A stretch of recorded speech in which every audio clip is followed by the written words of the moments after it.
വിപുലീകൃത സംസ്ഥാന കമ്മിറ്റി വിളിക്കാൻ CPM തീരുമാനം. തിരുത്തൽ നടപടികൾ ചർച്ച ചെയ്യാനാണ് വിശാല യോഗം. വെള്ളാപ്പള്ളിയെ തള്ളിപ്പറയാത്തത് തെരഞ്ഞെടുപ്പിൽ തിരിച്ചടിയായെന്നും വെള്ളാപ്പള്ളിയെ ശക്തമായി തള്ളിപ്പറയണമെന്നും CPM സംസ്ഥാന കമ്മിറ്റിയിൽ ആവശ്യമുയർന്നു. തളിപ്പറമ്പിലും പയ്യന്നൂരിലും സ്ഥാനാർത്ഥി നിർണയത്തിൽ വൻ വീഴ്ചയുണ്ടായെന്ന വിമർശനമുയർന്നു. VV അരുണുണ്ട്. അരുണ്, വെള്ളാപ്പള്ളിയെ തള്ളിപ്പറയുക എന്നുള്ളത് തെരഞ്ഞെടുപ്പിന്റെ മുൻപ് ചെയ്തിരുന്നെങ്കിൽ ഒരു റിസൾട്ട് മാറിയേനെ എന്നുള്ള വിലയിരുത്തലുണ്ട് പൊതുവെ. മറ്റൊന്ന് സ്ഥാനാർത്ഥി നിർണയവുമായി ബന്ധപ്പെട്ടാണ്. നേതാക്കളുടെ ധാർഷ്ട്യം പ്രധാനപ്പെട്ട ഒന്നാണ്. അങ്ങനെ നിരവധി കാര്യങ്ങൾ ഉയർന്നു അല്ലേ സംസ്ഥാന കമ്മിറ്റിയിൽ?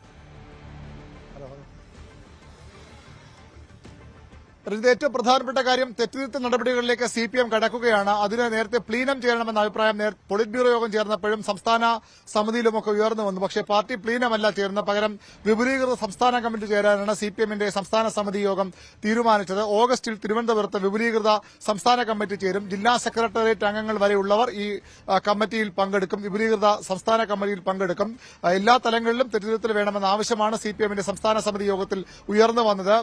വെള്ളാപ്പള്ളി നടേശനെ തള്ളിപ്പറയാതെ തിരിച്ചടിയായെന്ന് സംസ്ഥാന സെക്രട്ടേറിയറ്റ് തയ്യാറാക്കിയ തെരഞ്ഞെടുപ്പ് അവലോകന റിപ്പോർട്ടിൽ ഉൾപ്പെടുത്തിയിരുന്നു. അത് ഏരിയ തലം വരെ ചർച്ച ചെയ്ത് വന്ന ചർച്ചയുടെ ഒരു ക്രോഡീകരിച്ച രൂപമാണ് സംസ്ഥാന സെക്രട്ടേറിയറ്റ് തയ്യാറാക്കിയത്. അതിലാണ് വെള്ളാപ്പള്ളി തള്ളിപ്പറയാതെ തിരിച്ചടിയായെന്ന് ഉൾപ്പെടുത്തിയത്. പക്ഷേ സംസ്ഥാന സമിതിയിലെ ചർച്ച വന്നപ്പോൾ അതങ്ങനെ പറഞ്ഞു പോയാൽ പോരാ, ശക്തമായി തന്നെ തള്ളിപ്പറയണം. ഈ റിപ്പോർട്ടിൽ പറയും പോലെ പറഞ്ഞു പോവുകയല്ല വേണ്ടത്, അതിശക്തമായി വെള്ളാപ്പള്ളിയെ തള്ളിപ്പറയുന്നു, ജനങ്ങൾക്ക് ബോധ്യമാകുന്ന തരത്തിൽ വെള്ളാപ്പള്ളി നടേശന്റെ നിലപാടുകളെ തള്ളിപ്പറയണമെന്ന ആവശ്യം സംസ്ഥാന സമിതിയിൽ ഉയർന്നു വന്നു. അങ്ങനെ സംസ്ഥാന സെക്രട്ടേറിയറ്റ് റിപ്പോർട്ട് ആ രീതിയിൽ തിരുത്തിച്ചാണ് അംഗങ്ങൾ അത് അംഗീകരിച്ചത്. സംസ്ഥാന സമിതി അത് അംഗീകരിച്ചത്.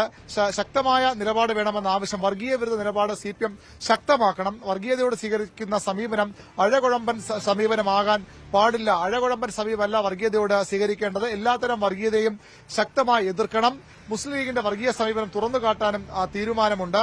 അതായത് ഇത് നേരത്തെ മുസ്ലിം ലീഗിന്റെ വർഗീയ നിലപാടുകളെ തുറന്നു കാട്ടാൻ CPM ശ്രമിച്ചിരുന്നു. പക്ഷേ അപ്പോഴൊക്കെ CPMന്റേത് അഴകുഴമ്പൻ സമീപനമാണെന്ന വിമർശനം പല കോണുകളിൽ നിന്ന് ഉയർന്നു വന്നു. അങ്ങനെ പോലെ എല്ലാ വർഗീയതയും ഒരുപോലെ എതിർക്കുന്നുവെന്ന തോന്നൽ ജനങ്ങൾക്ക് കൂടി ഉണ്ടാകണം. അങ്ങനെ പറഞ്ഞു പോയാൽ മാത്രം പോരാ, അത്തരം തോന്നൽ ജനങ്ങൾക്ക് കൂടി ഉണ്ടാകണമെന്ന ആവശ്യം സംസ്ഥാന സമിതിയിൽ ഉയർന്നു വന്നു. തളിപ്പറമ്പിലെയും പയ്യന്നൂരിലെയും സ്ഥാനാർത്ഥി തന്നെ അമ്പയെ പരാജയപ്പെട്ടുവെന്ന് സംസ്ഥാന സമിതി അംഗീകരിക്കുകയാണ്. അവിടെ ഒന്ന് സംസ്ഥാന സെക്രട്ടറിയുടെ ഭാര്യയെ സ്ഥാനാർത്ഥിയാക്കിയത്, മറ്റൊന്ന് പയ്യന്നൂരിൽ രക്തസാക്ഷി ഫണ്ട് വിവാദവുമായി ബന്ധപ്പെട്ട് ഉയർന്നു വന്ന ആരോപണങ്ങളിൽ പ്രധാന ആരോപണ വിധേയരെ തന്നെ, അതിൽ ആരോപണം ഉന്നയിക്കപ്പെട്ട ആളെ തന്നെ അവിടെ സ്ഥാനാർത്ഥിയാക്കിയതിലെ കാര്യം വലിയ വീഴ്ചയുണ്ടായി എന്ന ചർച്ചകളും സംസ്ഥാന സമിതിയിൽ ഉയർന്നു വന്നു. ഏതായാലും സംസ്ഥാന സമിതി യോഗം ഇന്ന് അവസാനിച്ചു. നാളെ വൈകിട്ട് 4 മണിക്കാണ് സംസ്ഥാന സെക്രട്ടറിയുടെ വാർത്താ സമ്മേളനം. പക്ഷേ വിപുലീകൃത സംസ്ഥാന കമ്മിറ്റി വിളിക്കാനുള്ള തീരുമാനം ഏറ്റവും പ്രധാനപ്പെട്ടതാണ്. വെള്ളാപ്പള്ളിയെ അതിശക്തമായി തള്ളിപ്പറയണമെന്ന ആവശ്യവും സംസ്ഥാന സമിതിയിൽ അംഗങ്ങൾ ഉയർത്തി. ശരി. കൂടുതൽ വാർത്തകൾക്ക് News 18 Keralam YouTube channel subscribe ചെയ്യുക.